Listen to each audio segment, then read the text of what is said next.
ఈ ఏడాది జరిగిన అసెంబ్లీ ఎన్నికల్లో ఊహించని పరాజయం పాలైంది బీఆర్ఎస్. అప్పటి నుంచి ప్రజాక్షేత్రానికి కేసీఆర్ దాదాపు దూరంగా ఉంటున్నారు. పార్లమెంట్ ఎన్నికల్లో ప్రచారం చేసినా అది అంతంత మాత్రానే చెప్పాలి. ఆయన నేతృత్వంలోని బీఆర్ఎస్, ఆ పార్టీ కీలక నేతలు కేటీఆర్, హరీష్ రావు ప్రభుత్వంపై పోరాడుతూ ఫుల్ యాక్టివ్ గానే ఉన్నప్పటికీ కేసీఆర్ లేని లోటు మాత్రం స్పష్టంగా కనిపిస్తుందని అటు ప్రజలు, ఇటు రాజకీయ పక్షాలు అభిప్రాయపడుతున్నాయి.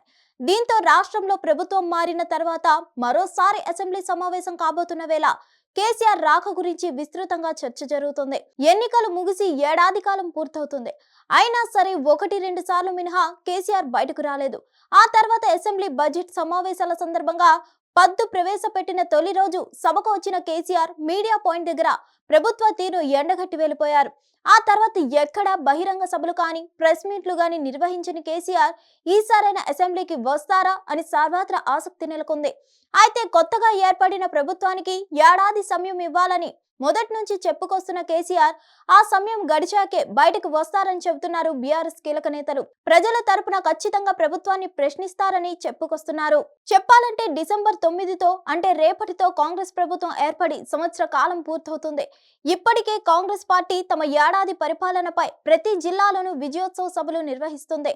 కరెక్ట్ గా డిసెంబర్ 9నే అసెంబ్లీ సమావేశాలు కూడా మొదలు కానున్నాయి. దీంతో ప్రతిపక్ష నేతగా కేసీఆర్ తన బాధ్యతను మర్చిపోవద్దని, సభకు హాజరు కావాలని, కేసీఆర్ రాక కోసం ఎదురు చూస్తున్నామని ఎక్కిన వేదిక మీదల్లా పిలుపునిస్తున్నారు.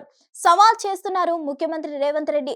అందుకు ధీటుగా సీఎం పై రివర్స్ కౌంటర్లు వేస్తున్నారు బీఆర్ఎస్ అగ్రనేతలు.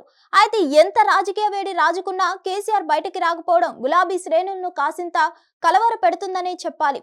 అయితే నియోజకవర్గాల వారీగా పార్టీ కార్యకర్తలు, నేతలు ఫామ్ హౌస్ కి వెళ్లి కేసీఆర్ ని కలుస్తూనే ఉండడం విశేషం. ఈ నేపథ్యంలో సిద్దిపేట జిల్లా ఎర్రవల్లిలోని ఫామ్ హౌస్ లో మాజీ సీఎం కేసీఆర్ అధ్యక్షతన బీఆర్ఎస్ ఎల్పీ సమావేశం జరిగింది. ఎమ్మెల్యేలు, ఎమ్మెల్సీలతో బీఆర్ఎస్ అధ్యక్షుడు కేసీఆర్ భేటీ అయ్యారు. ఇక రేపటి నుంచి అసెంబ్లీ సమావేశాలు ప్రారంభమవుతుండటంతో అనుసరించాల్సిన వ్యూహాలపై దిశానిర్దేశం చేశారు.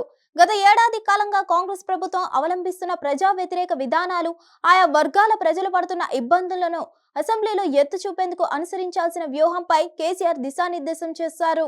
ఇకపోతే హైడ్రా, లగచర్ల ఘటనలపై కూడా ప్రశ్నించేందుకు సిద్ధమవుతున్నట్లు తెలుస్తోంది. ఎన్నికల సమయంలో కాంగ్రెస్ పార్టీ చేసిన వాగ్దానాలపై ప్రజల అంచనాలు, నిరసనలు వంటి అంశాలను సభ దృష్టికి తీసుకెళ్లేందుకు ఎలాంటి చర్యలు తీసుకోవాలి తదితర అంశాలపై కేసీఆర్ మార్గనిర్దేశం చేసే అవకాశం ఉందని సమాచారం. కాగా రేపు అసెంబ్లీ సమావేశాల నేపథ్యంలో తెలంగాణ తల్లి విగ్రహ ఆవిష్కరణ జరగనుంది. ఆ ఆవిష్కరణకు రావాలని కేసీఆర్ ను ఫామ్ హౌస్ కు వెళ్లి స్వయంగా మంత్రి పొంగులేటి ఆహ్వానించారు. అయితే ఈ ఆవిష్కరణ కార్యక్రమానికి కేసీఆర్ హాజరుపై కూడా చర్చించే అవకాశం ఉన్నట్లు సమాచారం. హిట్ టీవీ యాప్ ని డౌన్లోడ్ చేసుకోండి. ఇందులో short news, live news, entertainment movies అన్ని అవైలబుల్ గా ఉన్నాయి. Please download Hit TV app. Hit TV app hit TV యాప్ని ఫ్రీగా డౌన్లోడ్ చేసుకోండి.